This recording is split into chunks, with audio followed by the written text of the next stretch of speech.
Tarjeta roja a fútbol mundial. Estados Unidos pide extradición y cárcel. ¿Quiénes son los 7 capturados? Sobornos en Copa América de Chile. Piden aplazar su elección. ¿Quién fue el informante? ¿Hay colombianos comprometidos? Confirman las FARC muerte de uno de sus negociadores de paz. Fuerzas militares confirmaron la muerte de alias Emilio Chaqueto durante bombardeo contra el Frente 57 de las FARC. Desde Montelíbano, Córdoba, el presidente Juan Manuel Santos admite que muchos de los golpes que ha dado las FARC a las Fuerzas Armadas han sido por errores de procedimiento. Santa Fe eliminado. Fatal en 5 primeros minutos y en los 5 finales. Vaca anota 2 golazos y logra para Sevilla título de la Liga Europa. Todo sobre el juego Tolima-Medellín. Hoy estaré desde un edificio en obra. Al final de la emisión les cuento de qué se trata.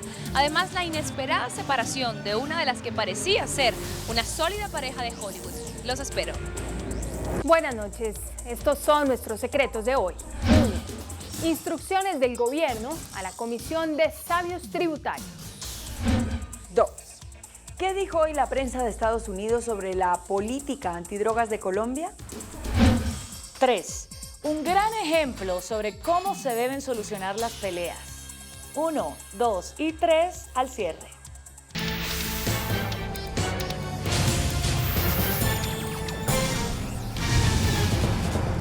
Buenas noches. Un escándalo inédito estalló hoy en el fútbol mundial luego de que las autoridades de Estados Unidos, encabezadas por la fiscal general Loretta Lynch, ordenaran la detención de 14 altos dirigentes de la FIFA y varias autoridades del fútbol latinoamericano, luego de comprobar que en las últimas 2 décadas crearon una red de sobornos y lavado de dinero.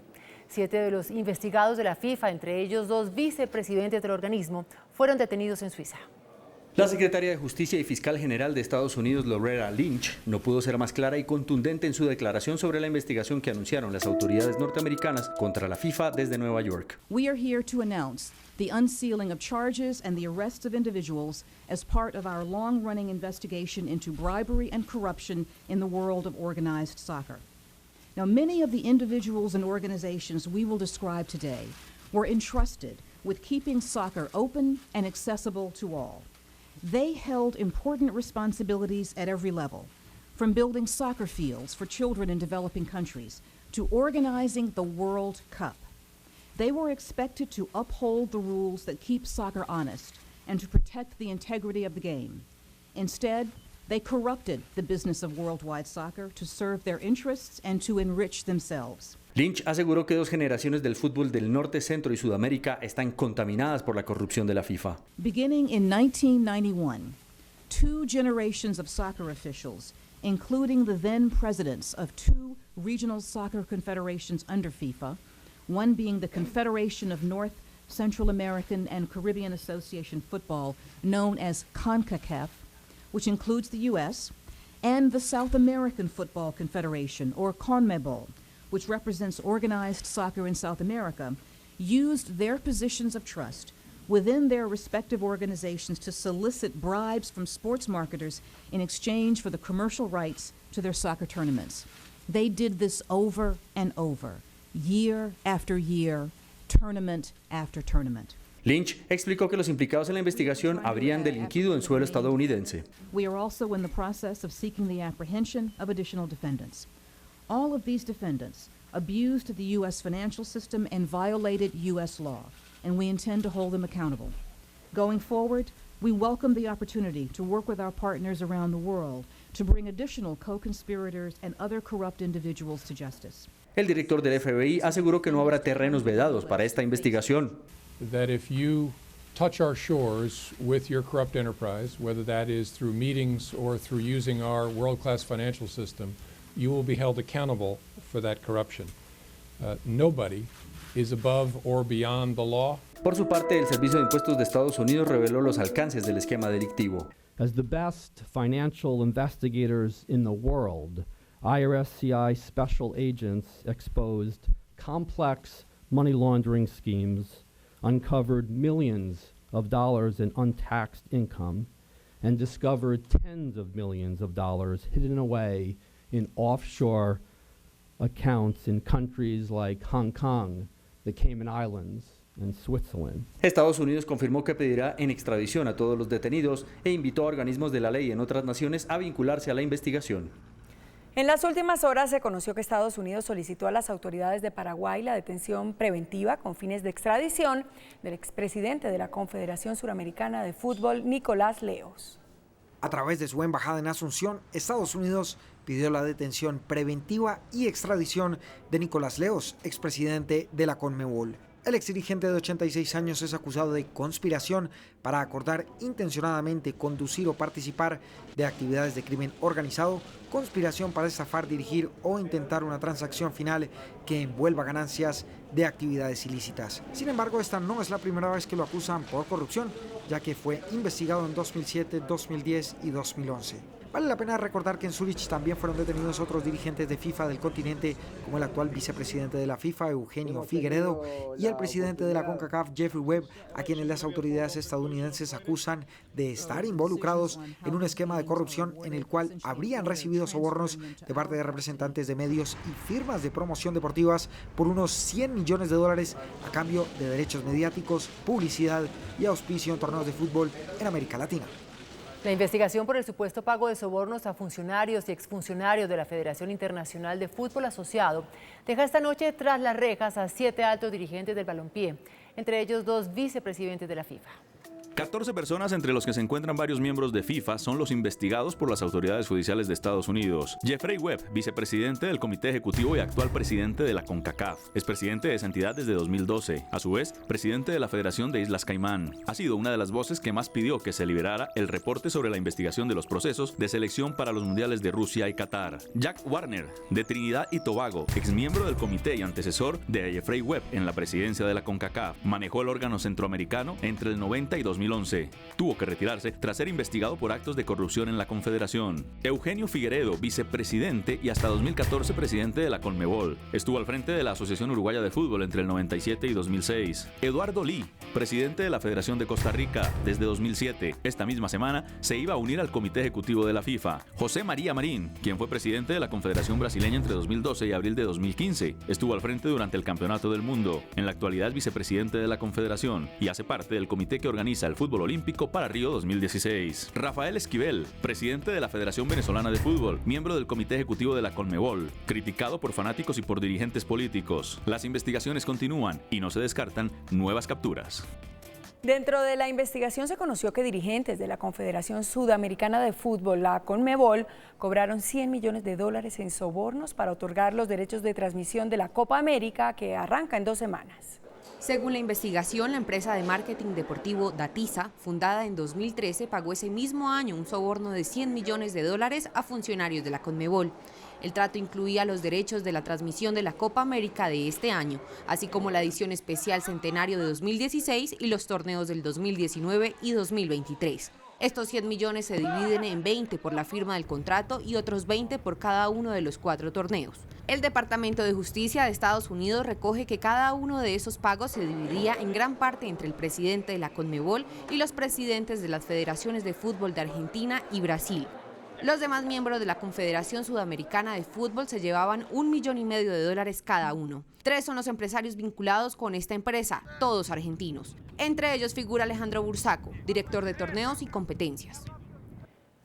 Pues tras conocer los casos de corrupción de varios dirigentes de la FIFA, la Federación Europea de Fútbol, UEFA, planteó el aplazamiento de las elecciones del máximo organismo del fútbol mundial, que se llevarán a cabo el próximo viernes.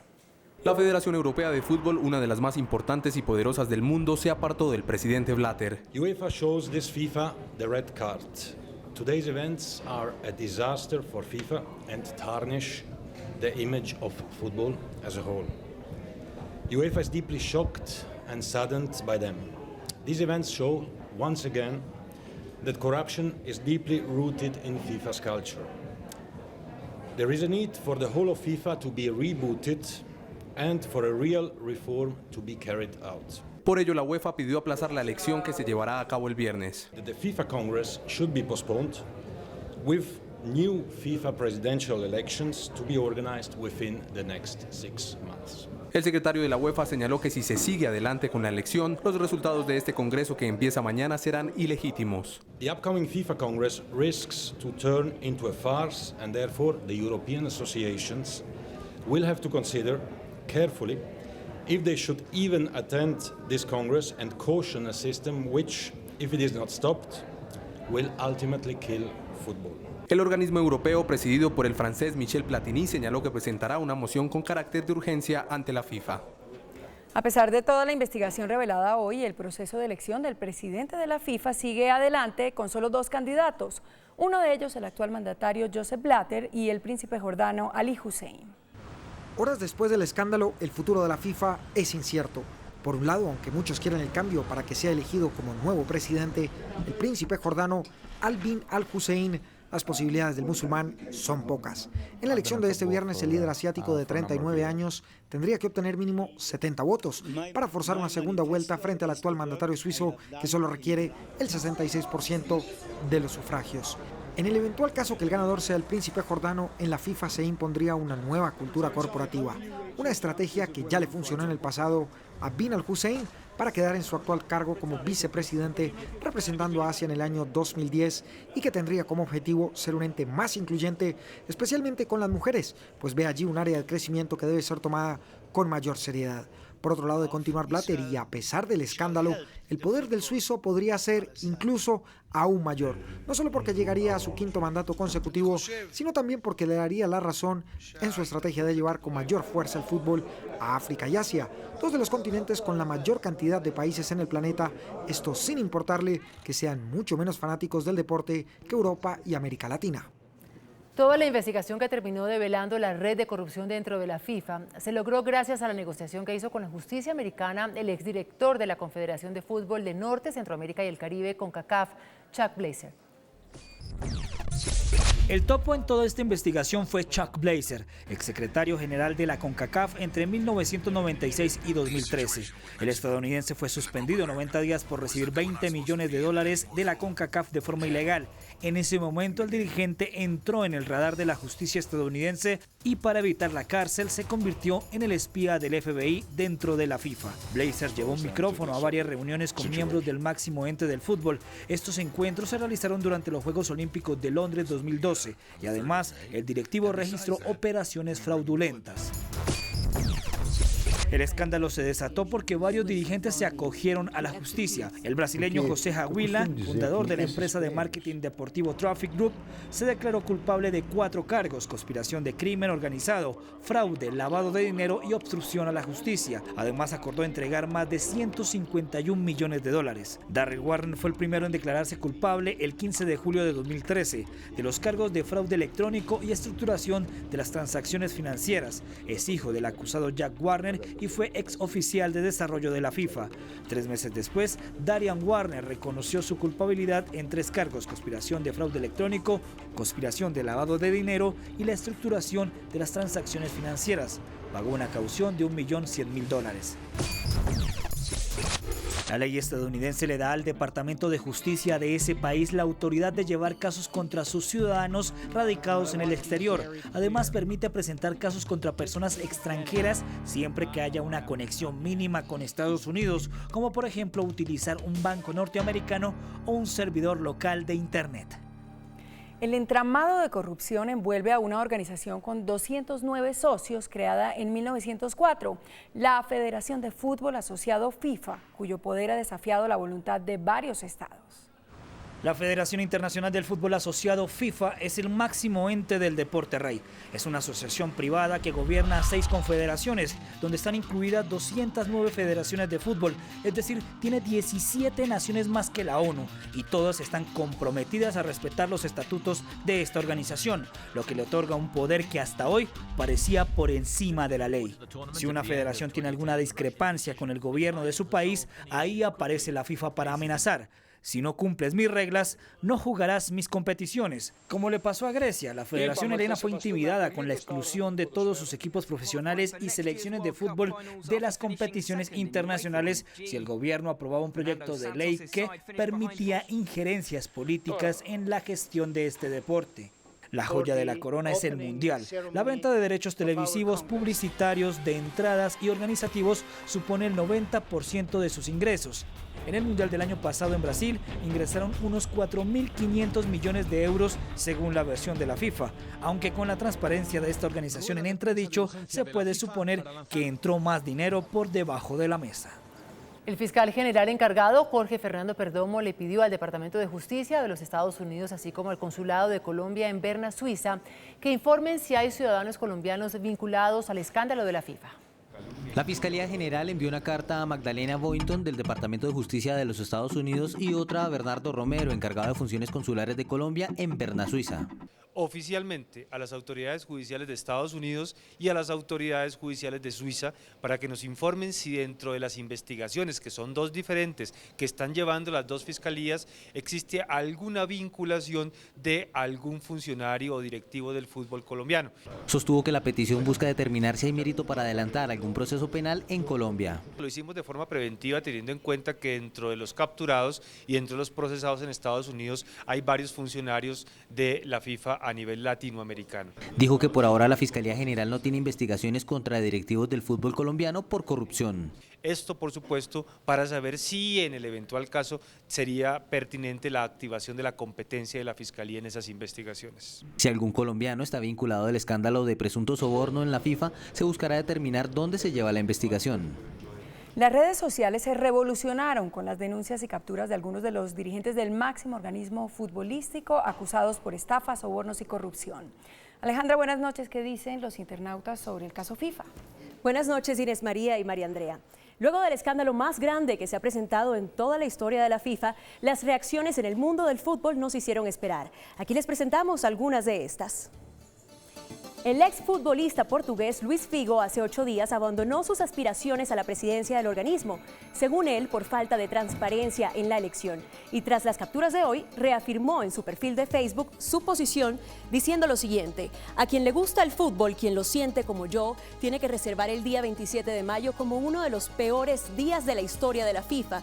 Vuelvo a afirmar lo que he dicho la semana que pasó. Lo que está programado para el viernes en Zúrich no es una elección. Ahora mismo hay mucha gente que cree en lo que yo dije. Seguir con la elección es un error. Mientras tanto, el príncipe Ali bin al-Hussein de Jordania es candidato y rival de Joseph Blatter a las presidenciales de la FIFA en las elecciones de este viernes. Aprovechó la oportunidad para expresar su opinión al respecto de la controversia y dice lo siguiente: no podemos continuar con la crisis en la FIFA, una crisis que ha sido persistente o continua y no es solo relevante a los eventos de hoy. El ex campeón mundial con la selección de Brasil, Romário, y ahora actual senador de ese país, se ha destacado por ser muy crítico con el poder, la corrupción en el fútbol y sobre todo con la FIFA. Y tras este escándalo fue muy enfático en sus declaraciones en su cuenta oficial de Twitter con el siguiente mensaje: muchos de los corruptos y ladrones que le hacen mal o daño al fútbol estuvieron o fueron detenidos, incluyendo uno de los mayores o más grandes del país que se llama José María Marín. Este tema fue tendencia durante todo el día. La palabra FIFA tuvo cerca de 721.000 menciones y Joseph Blatter fue mencionado en la red social Twitter 175.000 veces. A ustedes los invitamos a seguirnos en nuestra cuenta oficial de Twitter, @CMI La Noticia, para que siempre estén muy bien informados. Feliz noche.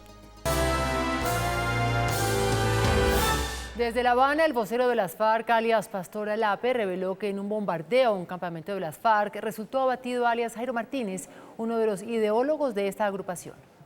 La delegación de las FARC confirmó hoy desde La Habana la muerte de 2 de sus comandantes en los recientes ataques de las fuerzas militares. Uno de ellos había sido parte del equipo negociador de la guerrilla el pasado año. La insurgencia advirtió al gobierno de Juan Manuel Santos que el diálogo de paz no progresará con baños de sangre. En medio del luto que nos embarga, informamos al país y al mundo que el compañero Jairo Martínez se encuentra entre los guerrilleros asesinados.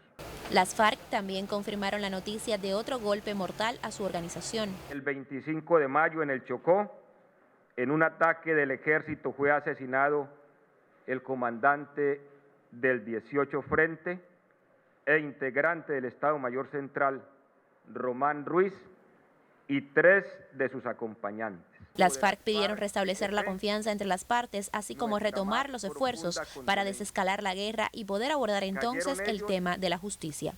Ese tema, el de la justicia, deberá ser abordado por las partes en su debido momento. No lo rehuimos. Tenemos fórmulas para buscar la reconciliación de la familia colombiana. No hemos venido a La Habana a negociar impunidades. Desde La Habana, Cuba, Anisley Torres, CMI, La Noticia. El Comando General de las Fuerzas Militares confirmó esta noche la muerte de Jesús Adán Jiménez, alias Emiro Chaqueto, en uno de los recientes bombardeos contra las FARC. El guerrillero también había estado como delegado del grupo subversivo en La Habana. Este es Jesús Adán Jiménez, conocido al interior de las FARC como Emiro Chaqueto. En las últimas horas, a través de un comunicado, las fuerzas militares confirmaron su muerte durante el bombardeo en el que también fue abatido Román Ruiz, jefe del Frente 57 de las FARC, en el municipio de Río Sucio, en Chocó. Según las fuerzas militares aliadas, Emiro Chaqueto era el tercer cabecilla del Frente 36 de las FARC, con injerencia en los departamentos de Antioquia y Chocó, e ingresó al grupo guerrillero hace 32 años. Tenía órdenes de captura por homicidio agravado y terrorismo. Además, era el responsable de manejar los recursos provenientes del narcotráfico y la extorsión a los mineros del nordeste antioqueño. Se sabe que el guerrillero estuvo en La Habana presente en algunos momentos de los diálogos de paz. Por su parte, el presidente Juan Manuel Santos admitió que muchos golpes de las FARC a las Fuerzas Armadas se han presentado por errores de procedimiento. Así lo reconoció el mandatario desde Montelíbano, Córdoba, al inaugurar el puente sobre el río San Jorge, que mejorará la comunicación entre este departamento y Antioquia. Muchos de los golpes, como el del Cauca, que nos han dado a nuestras Fuerzas Armadas, han sido también producto de errores militares, de errores de procedimiento. Por eso, muchas pilas. El presidente Santos también le ordenó a los comandantes de las fuerzas militares no bajar la guardia frente a la actual situación que viven los diálogos de paz. Ahora que estamos pasando por una tempestad en el proceso de paz, que la guerrilla dijo que iba a terminar su cese al fuego unilateral, que espero que también sea pasajero. El director de la DIAN, Santiago Rojas, hizo un llamado a los deudores morosos de la entidad para que se pongan al día antes del 31 de mayo y se acojan al plan de beneficios que cobija el pago de intereses y multas. La deuda total de los morosos de la DIAN supera los 2.5 billones de pesos y con las nuevas jornadas de cobro se espera recaudar al menos 1 billón de pesos que representan 65.000 contribuyentes. Esperamos que con ese beneficio los contribuyentes se acerquen a la entidad o vayan al banco directamente, paguen con su obligación y esperamos recaudar alrededor de 1 billón de pesos, alrededor de unos 60-70.000 contribuyentes. La jornada que irá hasta el 31 de mayo tendrá un descuento del 80% para más de 128.000 morosos. Hay unas jornadas específicas de la DIAN en todas las capitales del país, de hoy 27 y mañana 28 para atender al contribuyente. Cabe recordar que en la última campaña se logró el recaudo de 900.000 millones de pesos. Un bloque conformado por 6 partidos políticos anunciaron una demanda ante el Consejo de Estado para impedir la venta de Isagen. Argumentan que el gobierno puede buscar los recursos derivados de la generadora de energía en otras fuentes de financiación. Según el Partido Liberal, hay una falsa motivación del gobierno para la venta de Isagen y el decreto no explica que estos recursos serán destinados para las vías de cuarta generación. Que el gobierno no ha tenido el cuidado de pronunciarse sobre las alternativas serias que presentamos en el debate que se hizo de control político al ministro de Hacienda. Por lo menos 16 alternativas se han dado. También habría que preguntarle al gobierno por qué está descartando instrumentos financieros más rentables para lograr las 4G sin quitarle al país un patrimonio social. Las únicas bancadas que no se unieron a esta demanda fueron el Partido Conservador y Cambio Radical.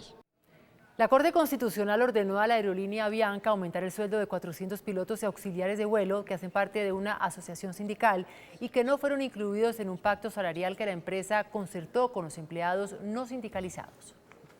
La orden de la Corte está contenida en una tutela que protege los derechos fundamentales de los pilotos y auxiliares de vuelo que hacen parte de la Asociación Colombiana de Aviadores Civiles, ACDAC, y le da plazo de 48 horas a la aerolínea para que extienda el beneficio. Avianca había establecido un régimen salarial denominado Plan Voluntario de Beneficios con mayores prestaciones a las pactadas en la Convención Colectiva de Trabajo, pero solo podían recibirla los empleados no agremiados. La sentencia también ordena que se permita el regreso sin sanciones a quienes renunciaron a la organización sindical para recibir los beneficios. El índice de capitalización de la bolsa, que mide el comportamiento de las 20 principales acciones, cerró a la baja. El índice de capitalización de la Bolsa de Valores de Colombia bajó 1,95% a 1.310 puntos. La acción que más subió fue Pacific Rubiales, al tener una valorización de 1,66% a 12.260 pesos. La acción que más cayó fue Ecopetrol, con una pérdida de 4,50% a 1.805 pesos. Ecopetrol fue la acción más transada al movilizar más de 24.500 millones de pesos. El precio del dólar subió 5 pesos. Indicadores económicos del día en CMI. La tasa representativa del mercado que regirá para mañana jueves será de 2.548 pesos con 13 centavos. Los profesionales de cambio compran la divisa en 2.340 y la venden en 2.370 pesos. Un euro cuesta 2.763 pesos con 49 centavos. La libra de café en Nueva York se cotizó $1 con 24 centavos. El azúcar se transó en 11,87 centavos de dólar la libra. El barril de petróleo WTI se cotizó en $57 con 66 centavos. Una acción de Ecopetrol cuesta 1.805 pesos. Teo Gutiérrez y Carlos Vaca, protagonistas de Colombia en el fútbol internacional, golearon con sus equipos. Esta y otras noticias ampliaremos después de comerciales aquí en CMI.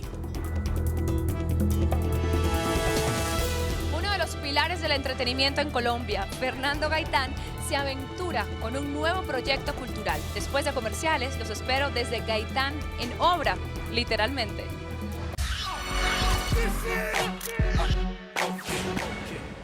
Hola, muy buenas noches. Hoy los saludo desde Gaitán en obra, un edificio en construcción. Aquí funcionará el nuevo proyecto creativo de uno de los libretistas más importantes del país, Fernando Gaitán. Será la trama de Gaitán. Este espacio, hoy en obra, será la nueva casa creativa de Fernando Gaitán. En aproximadamente 5 meses, la trama, como se llamará, ofrecerá un lugar para el esparcimiento. Un centro de entretenimiento que va a tener 5 salas, donde va a haber teatro, básicamente comedia, stand-up comedy, música en vivo, rumba, obras de teatro muy pequeñas, intervenciones de espacios, magos, mimos, magia, en fin, todo lo que es el mundo del entretenimiento va a estar aquí en la trama de Gaitán. Hoy se realizó el lanzamiento con performance que aluden al espacio en construcción.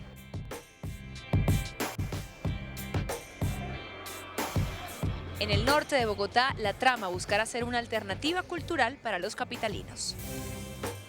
En Hollywood parece ser más fácil llevarse un Oscar que sacar adelante un matrimonio. Y lo digo porque una de las parejas del entretenimiento que parecía ser de las más sólidas, Jennifer Garner y Ben Affleck, han anunciado que se separan tras 10 años de relación. Según la revista OK, Jennifer Garner y Ben Affleck estarían realizando los trámites de su separación luego de 10 años de matrimonio. La pareja, que tiene 3 hijos, espera firmar antes del 29 de junio el divorcio. De acuerdo con fuentes cercanas a los actores, el motivo de esta crisis es la obsesión del ganador del Oscar por los juegos de azar, el detonante que le pone el punto final a este cuento de hadas. Al parecer ha sido Jennifer quien ha tomado la dura decisión, pues muchas peleas y reconciliaciones aburrieron a la actriz. Ambos están viviendo en casas separadas desde hace varios meses, prueba de que su relación no iba por buen camino. Esta lamentable noticia llega en un mal momento para Ben, ya que está en plena grabación de su nueva película Batman vs Superman. Luego de 75 años de carrera, una de las orquestas más emblemáticas de Latinoamérica, la Aragón de Cuba, celebra su aniversario en Colombia y lo hace acompañada de la 33 de Bogotá. Cuando beso tu boca, nada es mejor. Dame tu vida, siempre, dame tu amor. La Orquesta Aragón de Cuba sabe cuál es la clave del éxito para mantenerse por 75 años. Donde quiera que llegamos nosotros, saben que es el Aragón, pero por esa línea que no se pierde nunca. Para el 2015 preparan su nuevo disco. Se va a llamar Aragoneando. ¿Por qué? Porque estamos acompañando a toda una serie de artistas y solistas cubanos. 29 y 30 de mayo en el Teatro Jorge Eliezer Gaitán, 2 conciertos que hacen parte del Festival Bogotá Vive la Música. Desde Gaitán en obra, el evento que le da el lanzamiento al nuevo proyecto cultural de Fernando Gaitán. Me despido por hoy deseándoles que tengan una muy feliz noche. Nos vemos mañana. Chao. Después de la pausa, nuestros secretos de hoy. 1. Instrucciones del gobierno a la Comisión de Sabios Tributarios. 2. ¿Qué dijo hoy la prensa de Estados Unidos sobre la política antidrogas de Colombia? 3. Un gran ejemplo sobre cómo se deben solucionar las peleas. 1, 2 y 3 después de comerciales. Estos son nuestros secretos de hoy. 1. Mensaje del gobierno a la Comisión de Sabios Tributarios. En medio del hermetismo y el secreto del trabajo de la comisión encargada de redactar la propuesta de reforma estructural al sistema impositivo, se filtró lo que podríamos denominar la primera instrucción del gobierno. El Ejecutivo, a través del ministro de Hacienda, Mauricio Cárdenas, le pidió a la comisión de expertos trabajar en el tema de las sociedades y asociaciones sin ánimo de lucro que operen en el país y que hoy no pagan ni un solo peso de impuestos.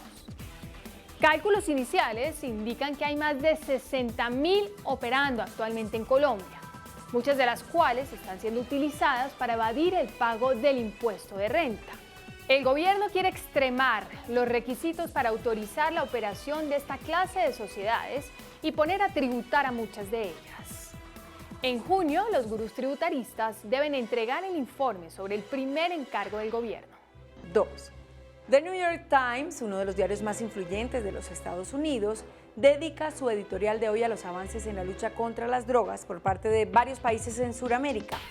Bajo el título Latinoamérica repiensa las políticas de drogas, destaca en varias líneas al caso colombiano, al señalar que siendo un país complacientemente aliado de Estados Unidos en la batalla contra este fenómeno, empezó a trazar su propio camino y a encontrar notables nuevas maneras de lucha.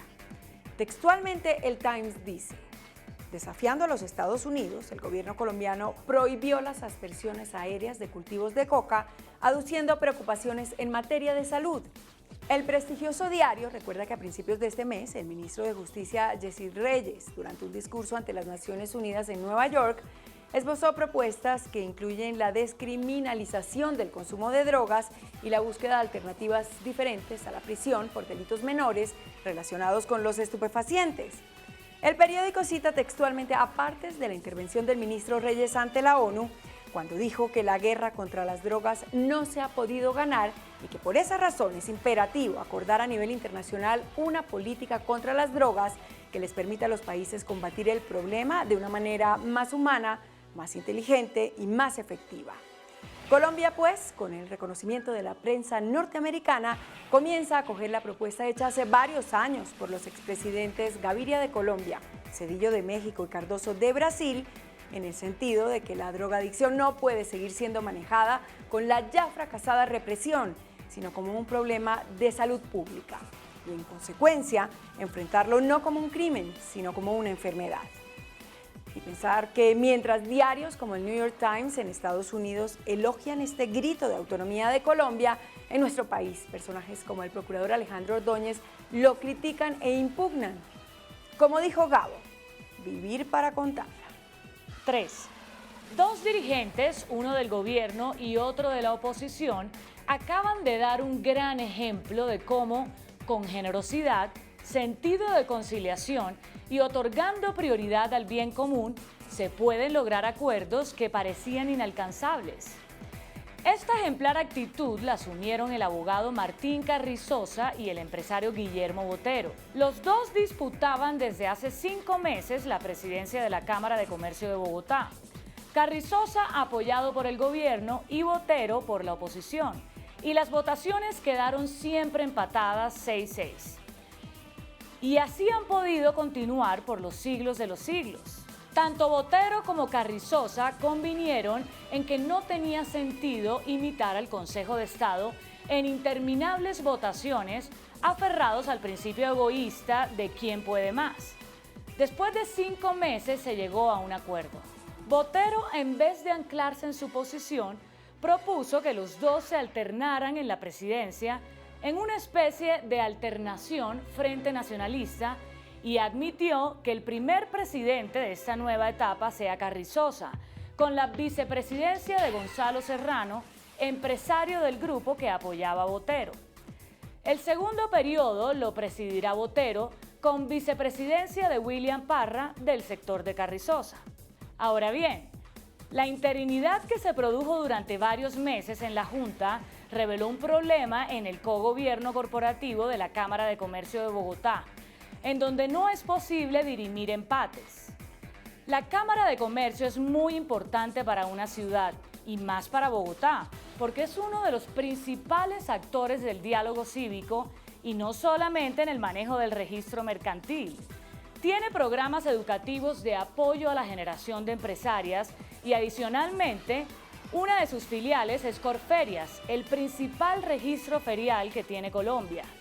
Es la gran vitrina de Colombia hacia el exterior y gran punto de encuentro de empresarios nacionales y extranjeros. ¡Bravo, señores Carrizosa y Botero!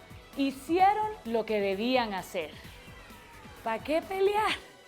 ¿Para qué? Hasta mañana, que descansen felices.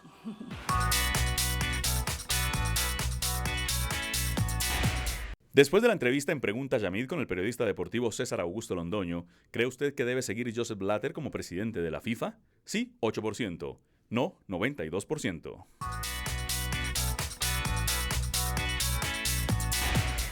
Y mucha atención que hace pocos minutos Noruega y Cuba, los países garantes de proceso de paz para Colombia, llamaron esta noche al gobierno y a la guerrilla de las FARC a hacer esfuerzos para preservar las negociaciones de La Habana tras un recrudecimiento de las hostilidades.